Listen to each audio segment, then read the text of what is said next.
Tadepalli YCP కార్యాలయంలో అంబటి రాంబాబు మాట్లాడుతున్నారు. ఇప్పుడు ఆ లైవ్ చూద్దాం.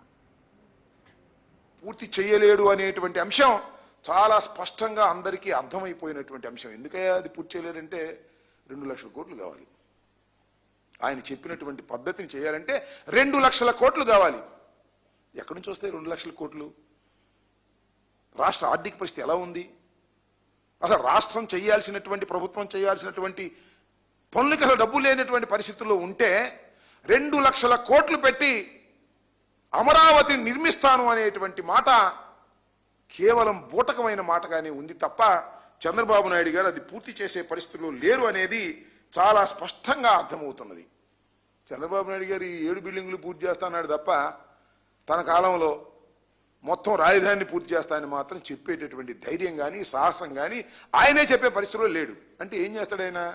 అప్పులు తీసుకొస్తాడు, కాంట్రాక్టులు ఇస్తాడు, కమిషన్లు తీసుకుంటాడు, కోట్లు సంపాదిస్తాడు. ఇంతేగా, రాజధాని నిర్మాణం లేదుగా, ఇంకా అవదుగా. ఇంకా కేవలం తాత్కాలికంగా అప్పుడైతే 5 సంవత్సరాలు ఏం చేశాడో ఇవాళ కూడా 7 బిల్డింగులు కట్టేసి చేతులు దులుపుకునేటటువంటి పరిస్థితుల్లో ఉన్నాడు. ఎందుకంటే ఆయనే కాదు, భగవంతుడు దిగి వచ్చినా కూడా ఇది చేయలేరు.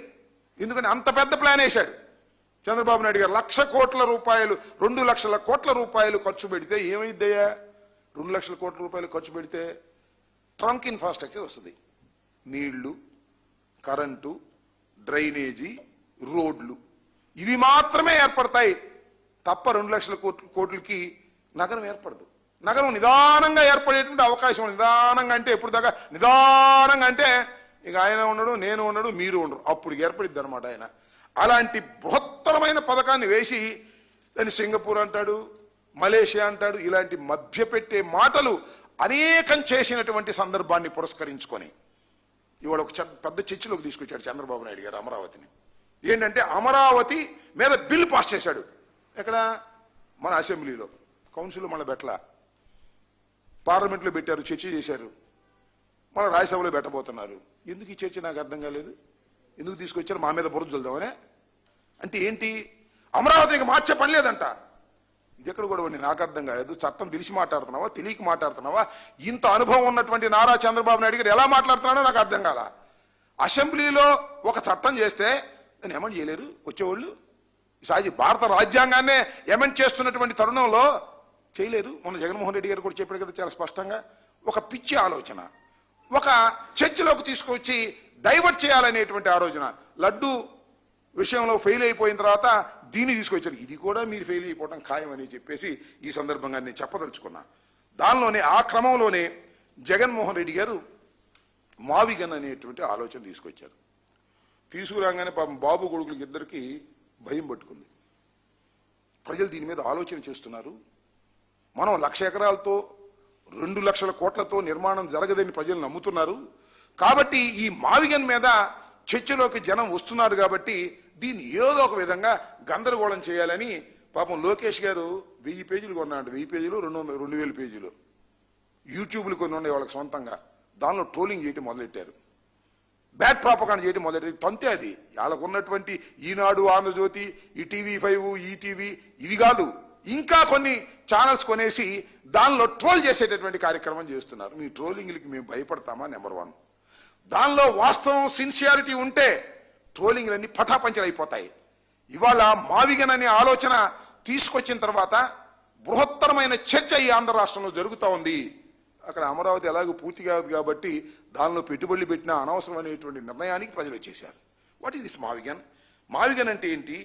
అసలు అమరావతి ఏంటి? అసలు అమరావతి ఎక్కడుంది నాకు అర్థం కాలే. నాకు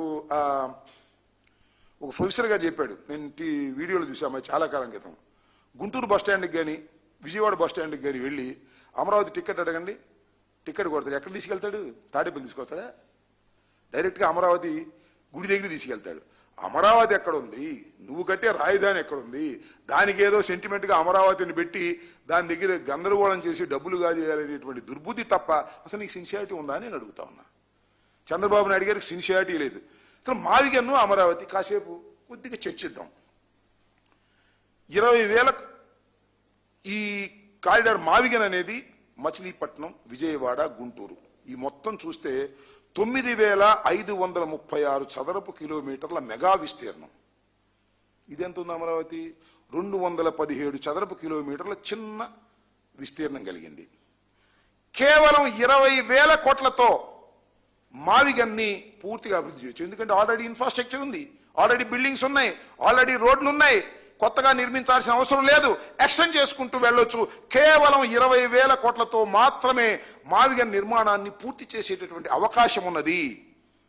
మరి అక్కడ అమరావతిలో కేవలం మౌలిక సదుపాయాల కంటే నీరు, విద్యుత్తు, డ్రైనేజీ 2 లక్షల కోట్లు ఖర్చు పెట్టాలి. ఏంటిది నాకు అర్థం కాలేదు. ఆర్థికంగా చితికిపోతున్నటువంటి రాష్ట్రానికి ఇంత భారం అవసరమా అనేది ఆలోచించుకోవాల్సిన అవసరం ఉంది. అలాగే 3 జిల్లాలతో కూడిన డైనమిక్ పవర్ హౌస్ ఇది. 3 జిల్లాలతో కూడుకుంది. మచిలీపట్నం, ఎన్టీఆర్, గుంటూరు 3 జిల్లాలతో కూడుకున్నటువంటి డైనమిక్ పవర్ హౌస్ లాంటిది ఈ మావిగన్ అనేది. అదేంటి, ఒక చిన్న ప్రాంతం ఇప్పుడే కాస్త అభివృద్ధి చెందించాలని ప్రయత్నం చేస్తున్నటువంటి ప్రాంతం. 60 లక్షల జనాభా ఉన్న విస్తృత కారిడార్ ఇది. మొత్తం మావిగన్ అనేది మేము చెప్పిన మావిగన్ 60 లక్షల జనాభా ఉన్నటువంటి విస్తృతమైన కారిడార్. అక్కడ ఎంత ఉందండి? ప్రజలు పరిమితమైన ప్రజలు. అది కట్టాలి, రోడ్లు వేయాలి, బిల్డింగులు కట్టాలి, ఇక్కడి నుంచి అక్కడికి వెళ్ళాలి. అది ఎప్పుడు జరిగిద్దో ఎవరికి తెలియదు. విస్తరించిన అభివృద్ధి మోడల్ ఇది. ఏది? మావిగన్ అనేది. ఈ కేంద్రీకృతమైన రాజధాని మోడల్ ఇది. ఇప్పటికే నిరూపితమైన పట్టణ శక్తి మోడల్ ఇది. ఏది? మావిగన్ అనేది. ఇది కేవలం గ్రీన్ ఫీల్డ్ మోడల్. అంటే కొత్తగా రోడ్లు వేయటం, కొత్తగా పునాదులు తీయటం, ఈ గ్రీన్ ఫీల్డ్ సంబంధించినటువంటి అంశం. అలాగే తక్కువ రిస్క్తో రెడీగా ఉన్న అభివృద్ధి ఎకో సిస్టమ్. ఈ మావిగన్ అనేది 3 చెప్పిన దానిలో తక్కువ రిస్క్, ఎక్కువ రిస్కే లేదు. ఆల్రెడీ ఇన్ఫ్రాస్ట్రక్చర్ రెడీ అయి ఉంది, ఎకో సిస్టమ్ రెడీ అయి ఉంది. ఇక్కడేంటి? ఖరీదైన రిస్క్ ప్రాజెక్ట్ 2 లక్షల కోట్లు పెడితే ఏమైందో తెలియదు. నాకు మళ్ళా గుర్తొస్తుంది ఆ రామచంద్రయ్య గారు చెప్పింది. ఈ దేశం అనేది ప్రపంచంలో ఎక్కడా కూడా పట్టణంలో నీళ్లు తోడి నదిలో పోసిన సందర్భాలు లేవంట. ఇది ఒక్కటే అమరావతిలోనే. పట్టణంలో నీళ్లు తోడి నదిలో పోయాలి, నదిలో నుంచి నీళ్లు వచ్చి దీనిలో పట్టం కాదు, దీనిలోంచి దోసి దానిలో తోయాలి. అంటే అంత లోతట్టు ప్రాంతాన్ని చంద్రబాబు నాయుడు గారు ఎన్నుకున్నారు. దానికి కారణం ఆయన స్వార్థ ప్రయోజనాలు తప్ప మరొకటి కాదు. అలాగే నిరంతరం అభివృద్ధి చెందేటటువంటి ప్రాంతం ఇది. ఇదేంటి? భవిష్యత్తు వాగ్దానం. భవిష్యత్తులో అభివృద్ధి చెందుతునేటువంటి భావన కలిగించేటటువంటి ఒక ఊహ తప్ప అభివృద్ధి చెందుతుందో లేదో తెలియనటువంటి గందరగోళమైనటువంటి పరిస్థితులు. అనేక నగరాలతో ఆదాయం అందించే మోడల్ ఇది. అనేక రకాలతో ఆదాయాన్ని అందించే మోడలు ఇది. అమరావతి నగరంపైనే ఆధారం.